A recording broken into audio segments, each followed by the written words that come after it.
भारतातल्या लढवय्या जमातीचा इतिहास बघत असताना साहजिकच आजकाल एक प्रश्न असा समाजात होताना किंवा त्याची चर्चा होताना आपल्याला आढळते. ती म्हणजे ह्या भारतातली सगळ्यात शूरवीर जमात कोणती, सगळ्यात लढवयी जमात कोणती. आणि त्यातल्या त्यात प्रामुख्यानं जर ही चर्चा जर नीट ऐकली किंवा पाहिली तर असं तुलना केलेली आढळती की राजपूत श्रेष्ठ, राजपूत पराक्रमी की मराठा पराक्रमी की मराठा श्रेष्ठ, अशी चर्चा होताना आढळते. आता खरं बघायला गेलं तर अशी तुलना करणं चुकीचं आहे. कारण प्रत्येक देशकाल परिस्थितीमध्ये वेगवेगळ्या प्रसंगामध्ये ज्याचा पराक्रमाला धार चढते ती जमात त्या त्या प्रसंगामध्ये श्रेष्ठ ठरते, ती विजयी होते किंवा पराजयी होते. पण जो शेवटपर्यंत लढतो तो योद्धा असतो, असं सुद्धा म्हटलं जातं. आता मध्ययुगीन कालखंडाच्या सुरुवातीला परकीय आक्रमण ह्या भारतावर व्हायला लागले. मुख्यतः अरबस्थानामधून जे परधर्मीय आक्रमणं झाले, मुसलमान सुलतान वगैरे भारतामध्ये यायला लागले की भारत हा श्रीमंत संपन्न देश होता आणि ही लूट करण्यासाठी एक संपत्तीच्या मोहानं ही जमात भारतामध्ये यायला लागली. आणि त्यांना अगदी नेटानं जर पहिल्यांदा कोणी तोंड दिलं असेल तर ते राजपूत जमात होती. राजपूत जमातीनं अखंड 350 ते 400 वर्ष ह्या जमातीला आपल्या तलवारीचं पाणी पाजलं आणि त्या जमातीला हाकलून लावलं. त्यानंतर कित्येक शतकं ह्या परकीय परधर्मीय लोकांना भारतामध्ये यायची हिंमत झाली नाही. त्यामुळे राजपूत त्या काळामध्ये श्रेष्ठच होते. पण त्यानंतर राजपूतांचं जर एक साधारण आचरण बघितलं तर ते धर्मानुकूल होतं, कर्तव्यशील होतं, नीतिमत्तेला धोरण होतं.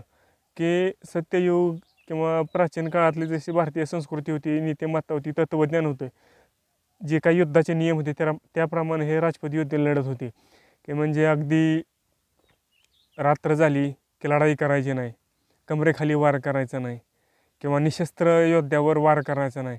अशी काही तत्त्व ह्या राजपूत योद्ध्यांनी प्राचीन भारतीय संस्कृतीला अनुसरून जे पाळलेली होती, तीच काही तत्त्व त्यांच्या नंतरच्या काळामध्ये अंगलट आलेली आपल्याला बघायला मिळतात. पण त्यानंतरच्या काळात राजपूत योद्धे ज्यावेळेस कमी पडायला लागले त्यावेळेस मराठा योद्धे हे समोर आले होते आणि त्यांनी ह्या भारतामध्ये शिरकाव केलेल्या परधर्मीय आक्रमकांना आपल्या तलवारीचं पाणी पाजलं होतं. आता मराठा हे जर बघायला गेलं तर मराठ्यांचं एक खासियत होती की दुश्मनाला जी भाषा कळते त्याच्या भाषेत उत्तर देणं हे मराठ्यांचं आचरण होतं, मराठ्यांचा धर्म होता. मग तिथं नीतिमत्ता वगैरे सगळं बाजूला होतं. कारण जर शत्रूची नीतिमत्ता पाळत नसेल तर आम्ही काय पत्कूर घेतलेला नाही की नियम पाळणे. शत्रूला जी भाषा समजते त्या भाषेत मराठ्यांनी उत्तर दिलं. मग त्यात अमावस्येच्या रात्रीसुद्धा लढाई केल्या, रात्रीच्यासुद्धा लढाई केल्या, कमरेखाली वार वगैरे असलं काय कुठले नियम पाळले नाहीत. कारण शत्रू जर नीतिमत्ता धरून चालत नसेल तर आम्ही ही नीतिमत्ता धरून चालणार नाही. जी भाषा तुम्हाला समजते त्या भाषेत आम्ही उत्तर द्यायला समर्थ आहोत, हे मराठ्यांचं ब्रीद होतं. आता ह्या मराठ्यांचा इतिहास समजून घेताना मराठ्यांचा शौर्य पराक्रम तर सगळ्यांनाच माहिती आहे, पण हे नेमकं मराठ्यांची कुळं कोणती, मराठ्यांचं आचरण कसं होतं, या कुळांच्या विषयी आपण गेल्या कित्येक व्हिडिओमधून माहिती घेत आहोत.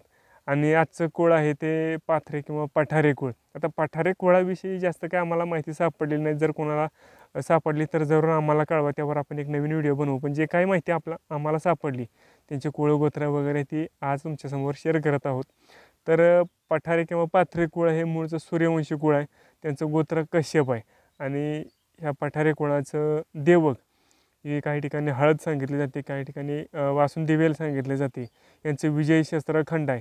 आता प्रत्येक क्षत्रिय कुळाचे विजयी शस्त्र कुठं तलवार असते, कुठं खंजीर असतं, कुठं खंड असतं, असं शस्त्रच असतं. कारण ही क्षत्रियांची ओळख आहे. त्यानंतर ह्या कुळामध्ये बरेचसे आडनावं येतात, उपकुळं येतात.